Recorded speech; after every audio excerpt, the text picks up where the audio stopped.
So we have a unique opportunity to listen in on a different type of panel format. This is each of our water experts are going to take 7 minutes to tell a story, which if you've ever tried to sanitize down the complexities of water in 7 minutes, it's quite a challenge for them. But they've been up for the task and I think rehearsing. And they are each going to tell a story in order. I'll allow them to eat into their 7 minutes to introduce themselves. So please welcome our next panel presenters. Thank you. My name's John Kolanz, and I'm with Otis, Bedingfield Peters Law Office, and I have been involved in the practice of environmental law for up to close to 30 years now.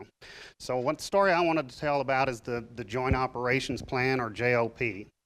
Back in the early 1990s, the Forest Service began reissuing special use authorizations for certain reservoirs up in the Poudre Basin. And they did this in the form of water facility easements.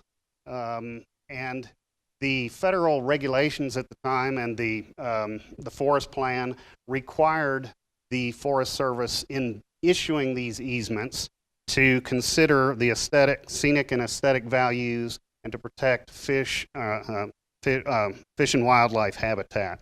Now these reservoirs, the problem with these reservoirs, when they close the gates to start to store water, they could have a significant impact on the flows below the reservoir, particularly in the low flow winter months.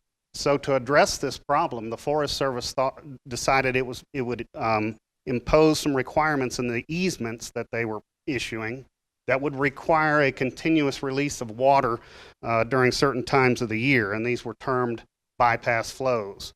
Now the owners of the reservoirs really strongly opposed the imposition of this type of a condition for various reasons. For instance, if you're going to operate a reservoir like this in the wintertime, you might have to redo the outlet works at some significant expense. Operating these reservoirs in the wintertime had some safety implications for the employees that would have to do that. There's certainly the issue of if you can't capture the water and put it to beneficial use after it's been passed through the dam, do you lose that water? There were some estimates that would say that could amount to millions of dollars of water annually. Certainly there were some abandonment issues that might be involved with that. But the most contentious issue of all of this was the federalism implications, and that is what authority did the federal government have to impose conditions that could significantly affect or interfere with the traditional state power of water allocation. And this was just sort of another manifestation of this federal-state tension that simmers under the surface of these types of issues.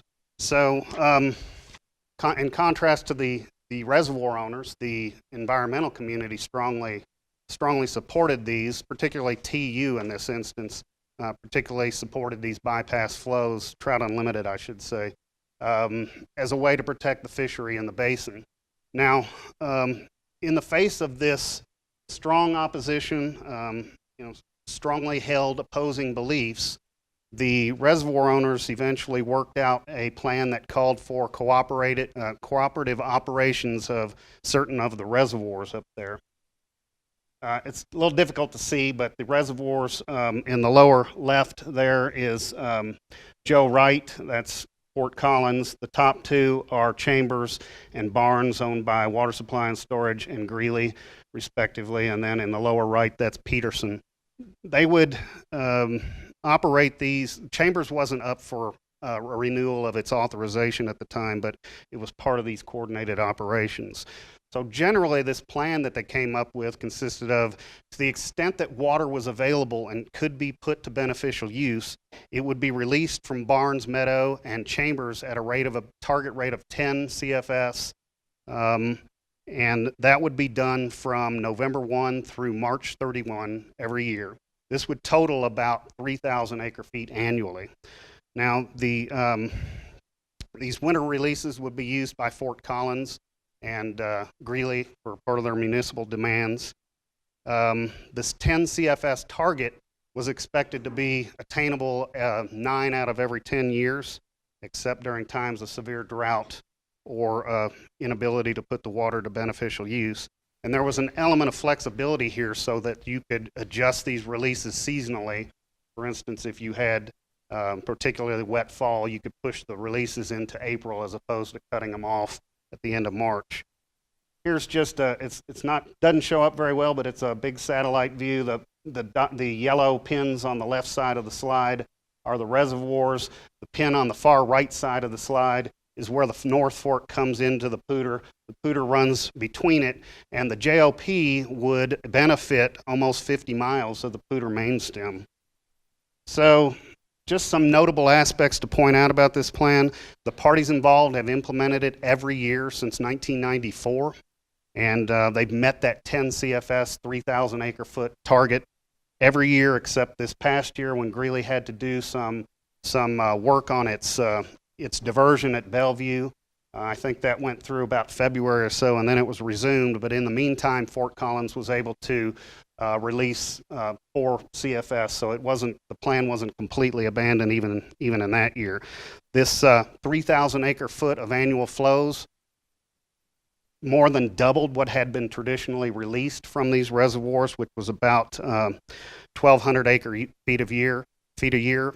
And some analysis at the time showed that the JOP would increase Poudre River wintertime flows, or I should say aquatic habitat, by 20% over previous conditions, and more particularly 26% of pool habitat, which is really important for the fish to overwinter. So I got to wrap this up. I would say this was not a universal solution, even in the Poudre Basin, but it did provide a cooperative way to move forward on these reservoirs.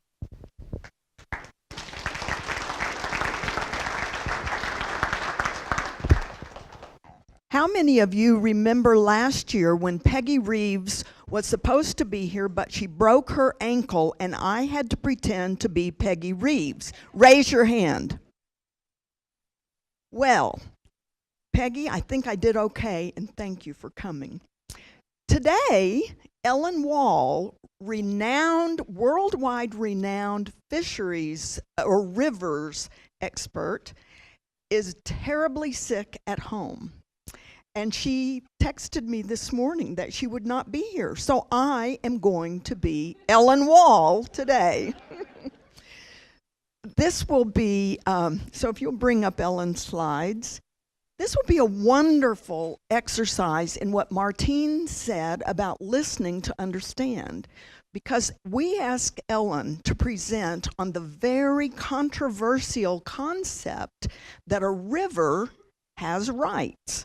Some of you may know that there was someone who brought up, I can't remember, was it legislation to make the Colorado River, give the Colorado River rights this year, and it hasn't gone very far. In fact, I think it's dead in the water. But it made some people start thinking about, does a river have rights? So we asked the Poudre Forum Committee, said, we want to have someone talk about that. It's a very different sort of idea, but we think it's important to hear ideas that you may not necessarily agree with. So following Martine's advice that we listen to understand, I'm going to try to present an idea that is not my idea at all. I'm open to it, but it's not the way that I normally would think. So I'm going to present this, and I'm going to have to move where I can see what Ellen's slides say. As I remember, she said that under our legal system, only people and corporations have rights. That's been a contentious issue too. Should corporations have rights? But in New Zealand, they've declared that a river can be a legal person.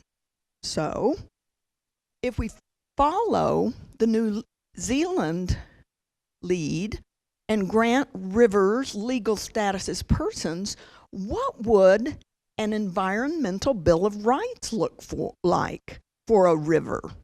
Let's look at that. She first talks about physical integrity. So what would it look like if the river had rights? Well, it would have a set of active river processes and landforms such that the river corridor adjusts to changes in water and sediment inputs within limits of change defined by societal values. So it doesn't have to be completely separate from societal values, is what Ellen is saying. It could be thought of within societal values. Then she suggests we should look at ecological integrity. And that's the ability of the river corridor to support and maintain a community of organisms with species composition, diversity, and functional organization similar to those within natural habitats in the same region. So that would be another characteristic of the rights of the river. And then she says, physical integrity focuses on the river's ability to adjust to changing inputs, and ecological integrity focuses on the ecosystem's ability, the river's ecosystem ability to sustain a relatively natural biotic community, which partly depends on the physical integrity of the river. So you can see how the ecological integrity would definitely be combined with the physical integrity.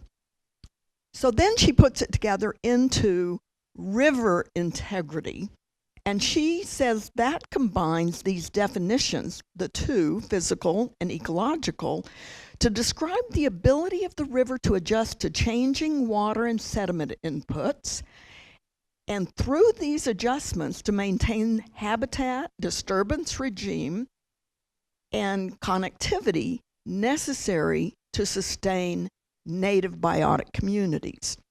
So a pretty high standard, given that we're diverting water for societal needs. Where does the rights of the river fit in? We definitely know we have rights to use the water for agriculture, urban, but what about the rights of the river? She says an environmental Bill of Rights for rivers would guarantee the right to river integrity.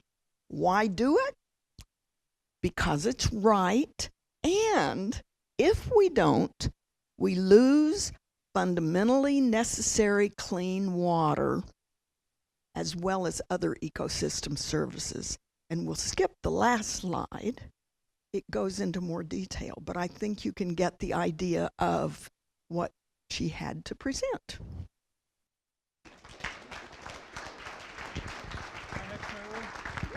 Okay. Hi, everybody. My name is John Stokes, and it's a pleasure to be here today. I work for the City of Fort Collins. I'm director of the city's Natural Areas Department, and I've been there for about 15 years, and I've had an opportunity to dabble in a variety of water-related and Poudre-related initiatives over the years. So today, my job is to describe to you a pretty exciting, and innovative program that has grown out of PRTI. And before I describe that, I just want to tell you a little bit about some learning that I've had to do about water over time. So I've been in conservation, terrestrial conservation, for quite a while. And when I started working for the Nature Conservancy years ago, I had to learn a lot about ranching. And one of my mentors in that was a guy named Bob Budd, who used to be head of the Wyoming Stock Growers Association. And so I went up to Wyoming and I worked for Bob for a while, and I learned a lot about ranching, and it was a very helpful experience. You know, Bob was willing to take a huge leap from the Wyoming Stock Growers Association to go work for the Nature Conservancy. And you can imagine that he was kind of public enemy number one for parts of the community in Wyoming. And I think that's, I come at this work through an environmental lens. And so that's one of the things I've had to think about as I think about water, is I've had to get in other people's shoes and understand their business in the water world, because without having that deeper understanding, you know, I'm going to be ineffective as a conservation advocate on the river. So when I think about the Poudre River, we have this genius system, right? It's like this giant heartbeat. Water comes down, falls in the mountains. We have this hydrologic cycle. It melts, it runs off. We have this incredible system of diversions. We have dams, we have diversions, we have ditches, we have laterals, we have pipes to put it into people's homes. It's this amazing system. It's really incredible. And we've been doing that now for about 140 years. I think Justice Hobbs said we had the debate between Fort Collins and Greeley in 1874, right? So that we got started irrigating in the early 1870s. So for 140 years, we've been thinking a lot about how to distribute this water over the landscape and to create this environment that we love, that we know we love, and we have municipal benefits, agricultural benefits, industrial benefits, etc. But one of the things we haven't thought so much about, the river itself. And how do we keep the river healthy? So this is all about healthy working river. This is the mantra of the Poudre River runs through it. So what are we going to do about that healthy river part? So when we started PRTI a few years ago, MaryLou and Reagan from the Water Institute, one of the first things we started to talk about was in-stream flows and how to think about those and conceptualize those, and was there anything that we could do to ensure that the river had water at certain times, because we know that at certain times the river can be heavily depleted from its natural flow regime. We're never going to go back to the natural flow regime, right? That day has come and gone, unless we all happen to disappear tomorrow. But there are opportunities to bring water into the river and to protect it in some way, shape, or form. Now, before I go any further, I have to tell you that I am subbing in for Dan Brown. I don't know if Dan's still here today, but Dan and I kind of look alike. He's got a beard, and we don't have very much hair, but he's a water attorney, and I'm not. So I won't represent his legal acumen, but Dan is a very good-natured and optimistic person, so hopefully I can bring that to this conversation. And what I've heard Dan say a lot about our work on the Poudre is, look, we come out, this river, and Justice Hobbs talked about this river comes out of a modality of collaboration, right? You know, Fort Collins, Greeley, et cetera, et cetera. We have this incredibly complex system that wouldn't be operational if it wasn't collaborative. So think about the exchanges and the diversions on the river, incredibly complicated. I mean, the Poudre is one of the most heavily administered rivers in the western United States. That could not happen without some kind of collaboration, right? So Dan said, why can't we bring that same philosophy of collaboration to this problem or opportunity of keeping water in the river or putting water in the river for biological purposes, for aesthetic purposes? So this project is due in large part to Dan's conviction that we could do something about that collaboratively. And the notion of this project, I have this really dry sentence that I think I'm gonna go ahead and read to you. It's really horrible, but I'm gonna read it anyway. So my role today is to describe to you an exciting and innovative project to develop a mechanism to deliver water to the Poudre to supplement or to augment existing stream flows. That doesn't sound that great, right? It's kind of dry and wooden, but really it's pretty exciting, because for 140 years we've been doing something else on this river primarily, notwithstanding the JOP that John just described and some other efforts as well. So the concept that we're thinking about, we have a subcommittee, by the way, that's working on this. So Dan is chair of the subcommittee. And the concept that has gained the most traction is that would enable water users to take water that they already own and administer and to use it more flexibly to supplement depleted flows in the river. So for example, the river right now has dry up points on it occasionally, and sometimes it can be very dry. We can have very low flows. Okay, that would have happened naturally, right? In the natural history and the natural flow regime of the river, those things would happen. However, we've exacerbated that. And typically when it happens now, it's because we are delivering water, all of us here in this room are delivering water that we're legally entitled to. So nobody's doing anything bad necessarily per se. They're doing precisely what they're allowed to do and what they need to do to provide water to our communities. So we want to mitigate that. Part of the purpose of this project is, can't we mitigate some of those dry up points and those low flow points by supplementing or augmenting flows in the river? Now, one of the really cool things about this project is that it has a great set of partners, and I want to talk about those for a minute. We would not be able to do a project this complicated and this ambitious without a terrific set of partners. So our partners are the City of Greeley, Cache-la-Poudre Water Users Association, Fort Collins, the City of Thornton, the Colorado Water Trust. Zach Smith is here. He's one of the prime movers in this. Zach is helping us with this. The Colorado Water Trust is an organization that works on voluntary agreements to protect in-stream flows throughout the state of Colorado, so they have been advising us. And I'm probably missing somebody. Let me look at my list here. No, I think I got everybody. Oh, Northern Water. Sorry, I left Northern Water out. So you've got really a lot of, majority of the major players on the river. I'm done. So Sean says. And without those players, we couldn't get this project going. So before I get kicked off or hijacked by Sean, I do want to say a few more things. This effort has some key core principles. 1, it's voluntary, it's collaborative. 2, it's not regulatory. 3, water users control the outcomes. It has local control. And so to finish up, this project is in a due diligence and development phase. And if you want to know more about it, please approach me. I'd be happy to put you in touch with our group. If you represent a group or just as an individual you would like to know more, please let us know. We definitely want to do a roadshow this year to describe this project in more detail, so please let us know if you're interested, and I'll be back next year, or Dan will be back next year, and we'll tell you more about how much we got done. Thank you.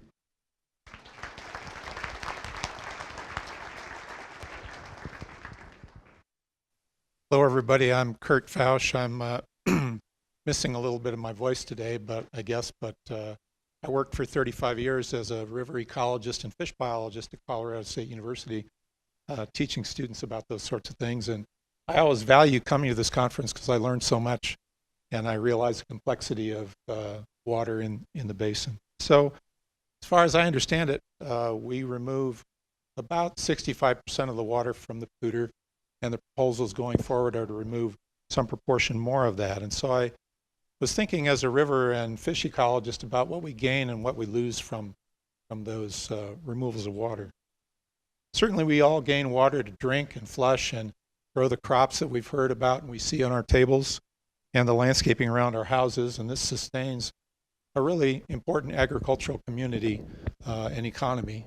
My father was in agriculture, so I have some appreciation for that. And also the construction and consumer economy that sustains the growing population that we have. But I also want to consider what we lose. And I want to focus more on the reach in Fort Collins, from the middle of Fort Collins and downstream, rather than this reach that you're seeing here, because I think we will always make habitat for trout that many people are interested. We'll have cold water at the bottoms of reservoirs, and we'll make that sort of habitat when we need it. But let's go to the next slide. So this is these are all the fishes that occur in Front Range rivers. The row on the left side, and those in the Poudre that were originally here is the row, or the column, sorry, down the middle. So that's 22 species, and you can see then on the right-hand side that we've lost 10 of those species of native fishes out of the Poudre. The ones in red are completely gone. The ones in yellow are those that are really critically low, and even some of the ones in green, like Iowa darter and orange-spotted sunfish, are in trouble in our river. You can see the other bullet there says that floods and base flows are both really important for these fishes. Ken Kehmeier is going to talk about that in his video near the end. As it turns out, none of these species are unique to Colorado. That is, these species, most of them occur all the way up into the upper Midwest, and some cases back to Maine. But when they disappear, like the second one, red one down, says common shiner, when we lose those populations, it's pretty unlikely that we're going to be able to go and get more common shiner. And I'll show you here a picture of that fish on the next slide. So here's the common shiner. We have really beautiful fishes in our rivers. This fish ranges all the way to upstate Maine. But as I said, if you went and got those fish from Minnesota or even eastern Nebraska, our rivers are different, and the populations of common shiner we have are really different, and those fishes wouldn't be able to survive here. So my point being, when we lose these fishes, we won't be able to replace them. Many people think that pollution is the main problem for fishes. It's certainly a problem, but I think those are problems that we've largely fixed at some time in the past. But a more fundamental problem is that when we lose high flows and floods for the river, we lose the opportunity for it to dig pools, to create clean gravel, which these fish need, just like trout need, to wash whole trees in the river that make the hiding places for these fishes, and to create the backwaters and off-channel ponds that some of the juveniles need.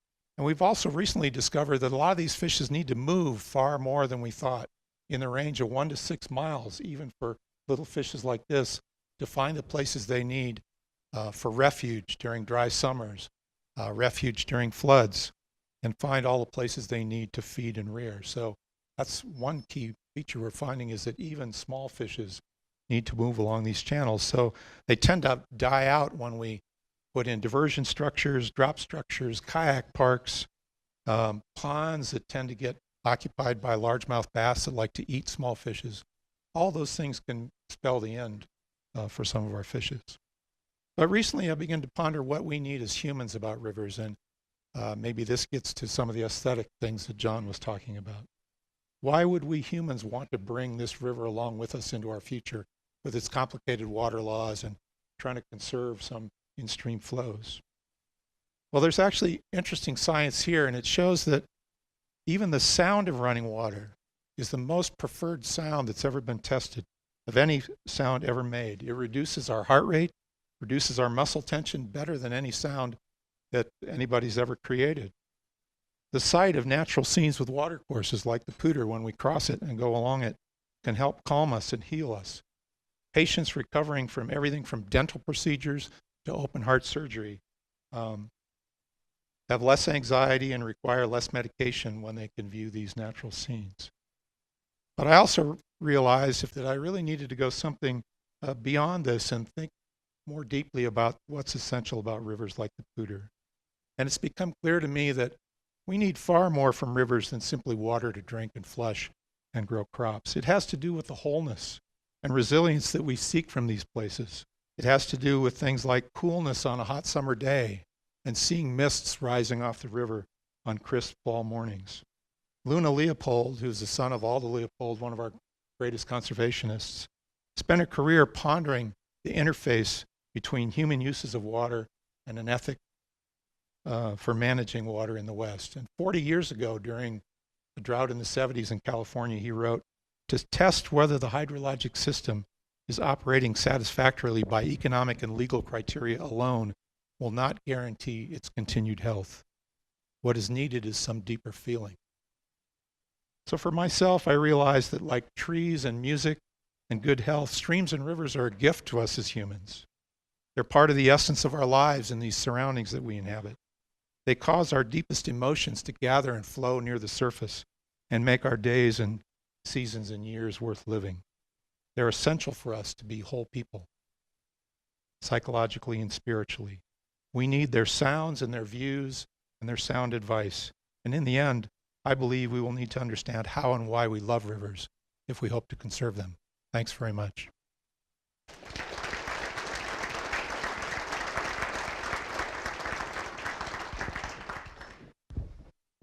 I have to say that's going to be incredibly hard to follow. It's beautiful words and so poignant, and I'm about to muck it all up with a very engineering style presentation, so I'm sorry.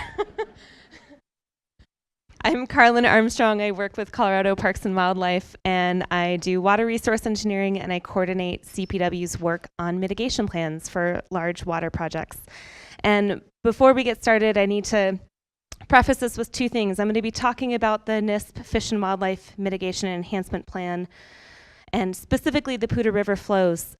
This is an over 100-page document, and so I am giving you the briefest of overcourses. So broadest generalities, there if, buts, and other pieces everywhere in this. And the second thing I need to preface this with is that this mitigation plan took years to develop, of CPW and the Corps and Northern all working together on this, and Ken Kehmeier was really at the head of this, along with a really awesome crew of people at CPW. And so I'm here talking about it as the new mitigation coordinator. Ken recently retired, but really they put a ton of work into this. And so I'm just the face of this today.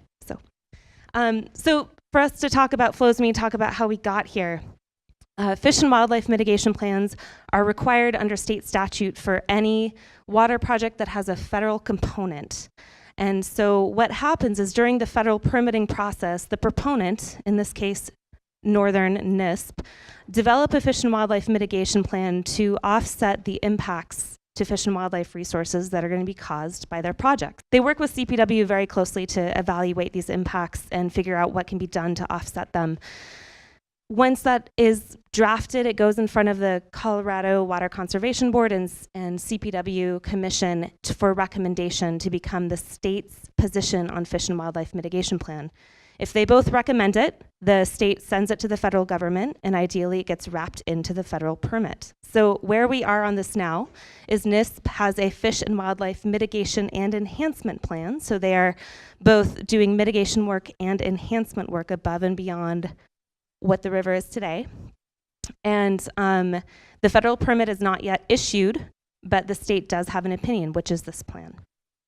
So we're talking about flows today because if you look at that hydrograph, the green is current conditions and blue is with NISP. They're going to be taking the peaks off the hydrograph to fill Glade Reservoir. About 40,000 acre feet of water a year is going to come off of the Poudre River. And a lot of that's going to be during that peak. And so we need to find a way to protect the fish and wildlife resources with this change in flow pattern. So CPW looked at studies and technical information to base what type of flows are needed to maintain ecological health on the river. We looked at sediment transport, weighted usable area curves for what type of habitat fish need and high and low flows, and really came up with two flow areas, peak flow requirements and minimum flow requirements. So this is the minimum flow requirements example. A really big piece of this is the conveyance flows. So if you look on the left, you have if you look on the left, you have water coming out of the canyon, Glade Reservoir is partway out of the canyon. Out down on the right, you have Fort Collins and the Tinmouth diversion out near Highway 14 east on the eastern side of Fort Collins.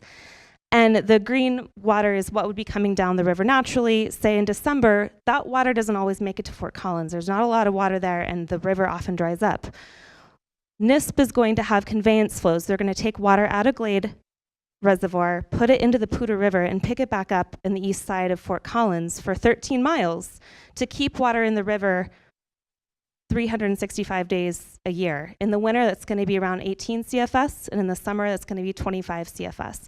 And that prevents the river from drying up and enhances it beyond today's current conditions, minimizing the impacts of the project. But what about when they are diverting water? So looking at, say, an example of May 1st, you have a bunch of flows coming down the Poudre River. They're going to be taking a bunch of water through the canal. In this case, the example is 600. They can actually take up to 1,200 CFS of water. But they will not be taking all the water out of the river. They will be bypassing at least 50 CFS during the summer and 25 CFS during the winter, so they will not be taking all the flows out of the Poudre when they divert out of Glade. In addition, as this is happening and they're bypassing flows, they're still doing those conveyance flows to run water down through town and pick it up on the eastern side of Fort Collins, keeping more water in the river year-round. On the other side of this, you also have the peak flow operation program. So as we talked about, the peak flows are very important for fish habitat and ecosystem services. And so a peak flow operation program is developed based on the snowpack forecast, the amount of water in Glade, and how the peak flows have operated in previous years. And on the high side, NISP will stop diverting for the top 3 days of our hydrograph. On the low side, in times of severe drought, there's no peak bypass program. And as you can see here, if NISP just diverted without the peak flow program, our peak flow of 2,800 CFS would go from every 3.5 years to 28 years. So this peak flow program keeps it at 7 years and 2 2200 CFS goes from 1.9 years to 2.3 years. So is it perfect? No. But it greatly improves the ability of our river to maintain its ecological health with the addition of this additional diversion. So really here, there's so much more going on in this mitigation plan. There's fish bypass structures, there's Gailton Reservoir, there's a realignment of 287, all sorts of stuff. If you want to see it, the easiest place to find it is actually on Northern's website. If you have any questions, you're welcome to contact me. But really, I guess we'll keep working on these with other projects, and this is a change for the Poudre River, but we worked really hard to make sure that we're maintaining fish and aquatic resources through all of this, and really appreciate everybody working with us to make this a better project.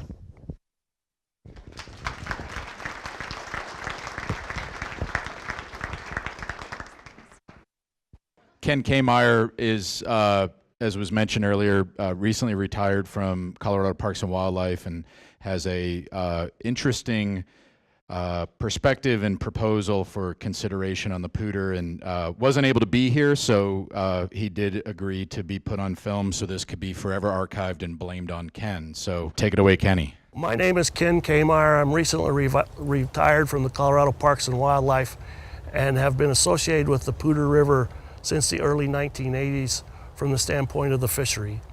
And I'm sorry that I can't be there at the forum today to listen to all the excellent talks that MaryLou has put together. But I'm out of town, and so MaryLou set up for this video for my presentation. And what I'm talking about is different flows on the Poudre River, more specifically the peak flows or flushing flows on the system. Those of you that have heard me talk before have probably heard me say, if somebody was to ask a fishery biologist which is more important, peak flows or low flows on the river, the fishery biologist would say both. The low flows is a survival flow. In other words, that keeps fish alive, because if you dry the river up, obviously fish aren't going to survive in the river without water.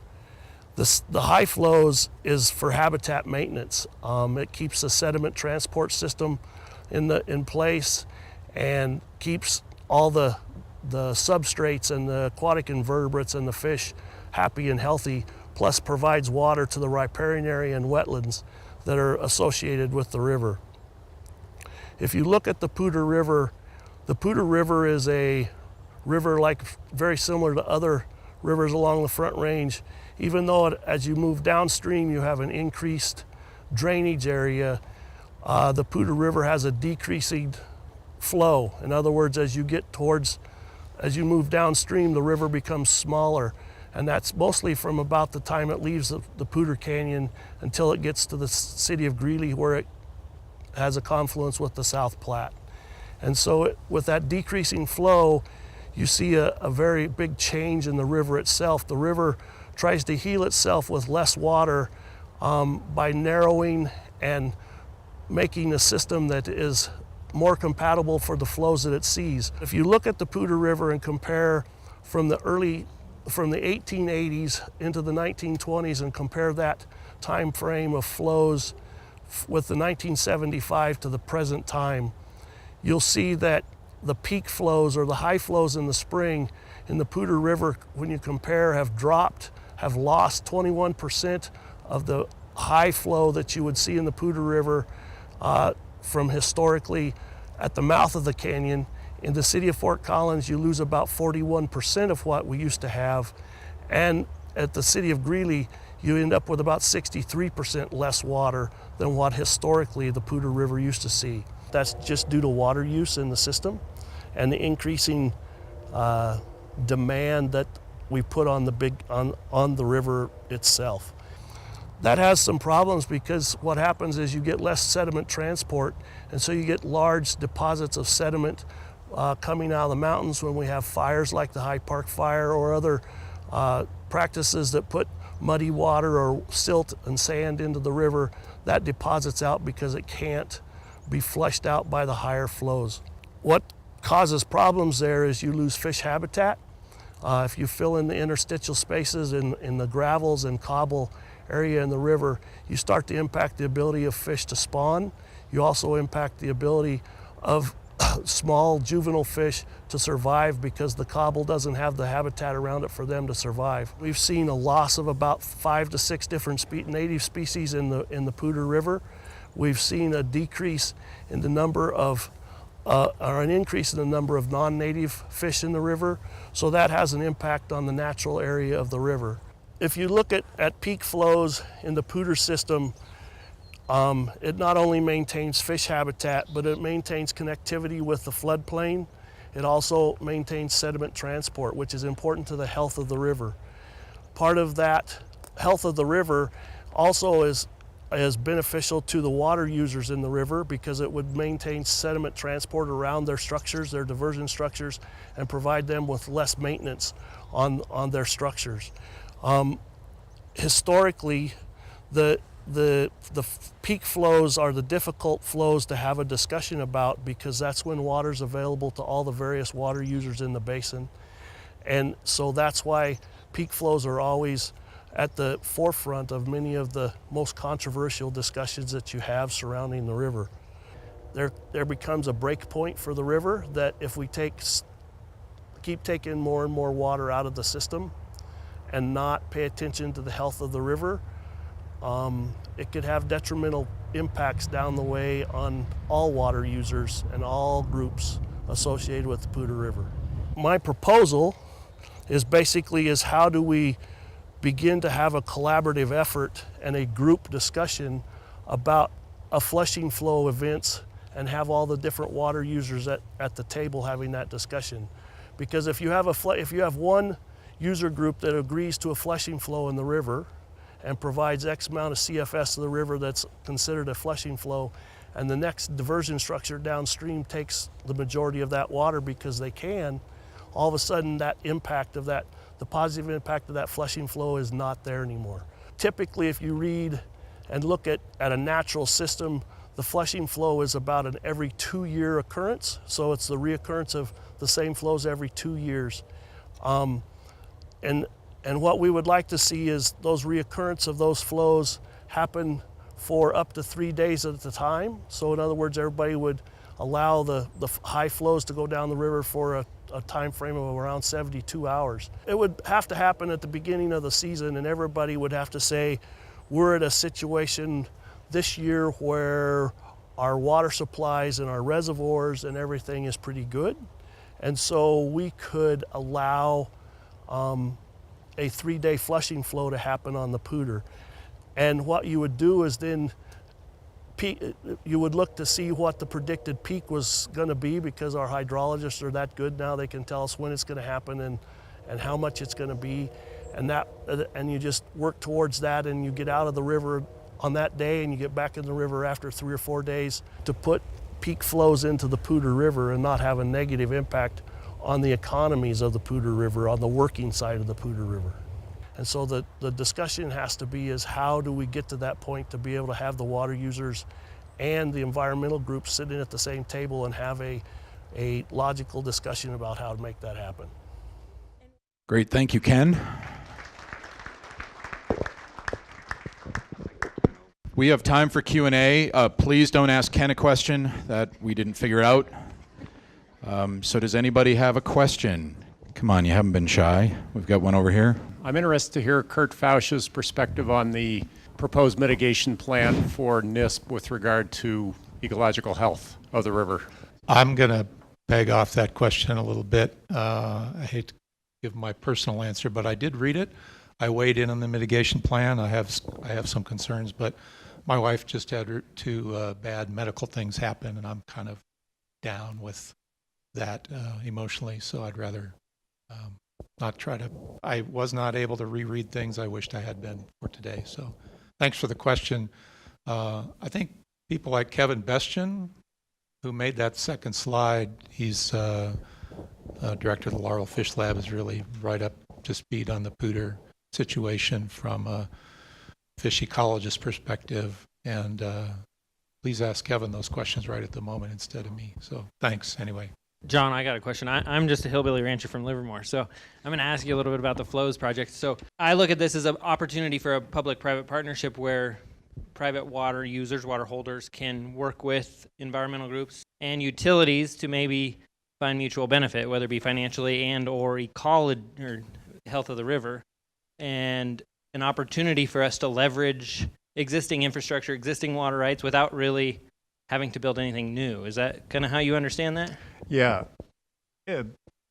Zach, you put your finger right on two things I think that are really important, is that this project is deliberately being designed so that it has the potential to provide co-benefits for different users on the river. So for example, let's just pick on water user A, who decides to participate in our program, release water into the program. The idea is that we might be able to pick that water up, for example, downstream and use it for a secondary beneficial use. Or another option is that a participant in the program might be willing to provide water into the program that they can be compensated for. So those are two just pieces that I'm sharing with you that I think provide co-benefits. And hopefully we'll think of more of those as we go along. But the whole project is really designed to be flexible and to work with people's existing water rights portfolio. We're obviously very keen on not damaging anybody's rights and or any of the exchanges on the river, which is kind of a tall order, but we think we can probably pull that off. And I will say that Fort Collins, Thornton, and Greeley are all initially putting water on the table. That's flexible water that can be used in this program. So I think there's a ton of potential in this idea. John, question for you. If Ken Kehmeier's proposal were to be implemented as part of the mitigation package for NISP, do you think the Poudre Runs Through It group would be able to facilitate the coordination of all that among the users? Sorry to put you on the spot. Well, the real answer to that is I don't know. But, the in-stream OG plan idea that I'm describing, we have a pretty powerful group of entities there at the table. And if we can pull it together and coordinate our activities with regard to what I've been describing, it may be possible to extend that concept to a unified effort to create peaking flow on the river. I think in PRTI, we've had a lot of conversations about how we might be able to better modulate and or control and or administer our respective water rights in the river to achieve certain goals. And for example, John Bartholow here is working on this idea of stochasticity in the river. In other words, the river goes up and down like this, right? When we're delivering water. It can be we can have really dramatic changes in the flow regime, and that's not a great thing to have happen on the river. So John is taking a look at that, analyzing it, and we're beginning to explore, his group, how can we mitigate against that abrupt change in the flow regime. So I'm wandering right now with my response, but I think that if we were going to be able to do something like that, we do have a nucleus of entities in this group that probably would be very keen on helping with that. Okay, I'm not sure who's going to answer this. This is about peak flow as well. In a 3-day peak flow. So after the Hyde Park fire, there was a lot of ash and silt in the river. It's like at Watson Lake, it was really filled in. Would a 3-day peak flow be sufficient to clean out something like the aftermath of the Hyde Park fire? I see you sighing. I definitely cannot tell you the answer to that. I know that the 2800 CFS, that is the optimal peak flow in the NISP peak flow program when they aren't doing a full bypass, is designed to move large gravel and coarse gravel and very coarse gravel. So could it move sediment smaller than that? Definitely. Could it move the volume of what would come down to the Hyde Park fire? I would imagine not, but I'm definitely not a geomorphologist. And I can't answer that question either, but I can channel Ellen Wall for a minute. And years ago, I used to work for the Nature Conservancy, and some of you might know that the Nature Conservancy owns a preserve on the North Fork of the Cashel Poudre right below Halligan Reservoir. And so North Poudre Irrigation needed to work on their outlet structure, so they released all the water out of the reservoir. And when they did that, they cut a channel through the bottom of the reservoir and and that silt was transported beyond the dam and then deposited on the river below. And so for about 11 stream miles, the river was completely filled. Completely filled. So for example, we had 15-foot holes that were buried in sediment. And so there was a certain amount of consternation. I was pretty new in my job. I was managing that preserve at the time. I remember getting a phone call in the morning and a reporter saying, "Hey, why is your preserve full?" Well, anyway, I had no idea. I didn't know what he was talking about. So anyway, we got together with North Poudre, and Ellen Wool helped us design a flow regime to transport all of that sediment out of that 11-mile reach. And in fact, what happened, we got a pretty good water year the next year. And what she wanted to see was a bank full flow for, I believe it was 7 days, more or less. And we were able to administer that, and we moved all of that sediment out. So I went down into the Phantom Canyon with Ellen on that day in 1996, I believe it was. Yeah, looked like a parking lot. It was that flat and full.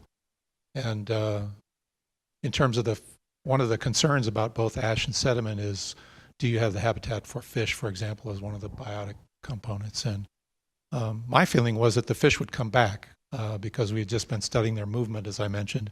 And the same thing with the ash. I went out on the Poudre not too long after that. I mean, fish evolved with fires. The fish we have there that I was there to look at were trout that weren't here. They're non-native, but they also evolved with fires.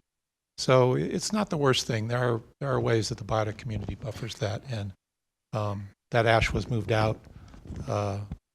Fish recovered pretty well in both of those situations. So they're resilient if we can give them a chance to move from the places where they can hang out and have refuge to the places where they eventually will come back to. I just heard a bunch of different terms. Bank flow, flushing flow, peak flow. Are they all the same? Bank full is Wells Fargo, is that?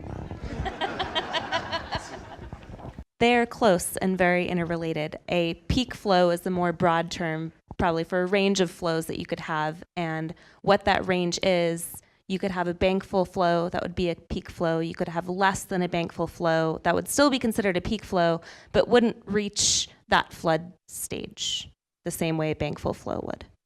I don't know exactly what Ken was meaning in the definition of his term, but if you would think, something like the NISP program where they just bypass all flows, you aren't necessarily going to have control over whether or not that's a bankful flow for that year. But by bypassing all those flows and just letting them run down the Poudre, you are getting a flushing flow of sediment, whatever level that flow is at. So we haven't touched on it, but for all of us in this room, you know that water is a deeply personal topic, and I think we saw a little bit of that today. And it took real courage for these folks to get up here and limit themselves to 7 minutes. I think they did an outstanding job and really highlighted a lot of the cooperation and still the conversations that are yet to be had on the Poudre. So please thank them again for coming up here and sharing their stories.